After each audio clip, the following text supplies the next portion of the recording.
Kena kencing dengan pomen. Pomen kata dah repair radiator, dah siap letak coolant. Tapi rupanya pomen letak air pipe je. Tak masal jadi macam ini lah kata owner ni. Mana yang dok cakap aku pakai kereta 20 tahun tak pakai coolant, pakai air pipe elok je.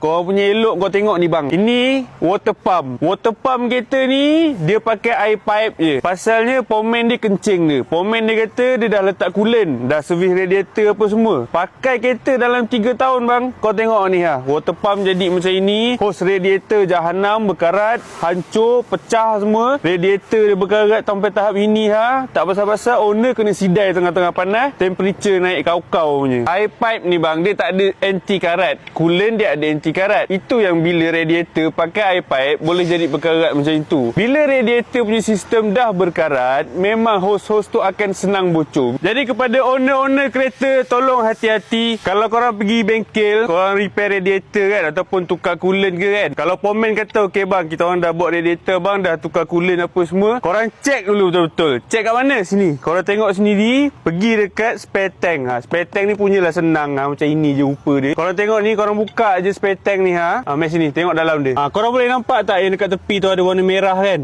Ini adalah betul warna coolant. Warna coolant selalunya warna merah, warna hijau, warna biru. Kalau korang tengok dalam spare tank korang ni, air dia warna jernih, itu bukan coolant bang. Itu bukan coolant kak. Itu air mineral. Dia bantai letak air mineral, lepas tu dia kata kat korang dia letak coolant. Lepas tu pakai kereta dalam 2-3 tahun, pap! Jadilah macam kereta ni. Water pump jahanam sampai berkerak macam itu. Dengan hos radiator hancur, bocor, berkarat. Fikir-fikirlah sendiri. Jadilah owner yang bijak, janganlah jadi owner yang senang ditipu.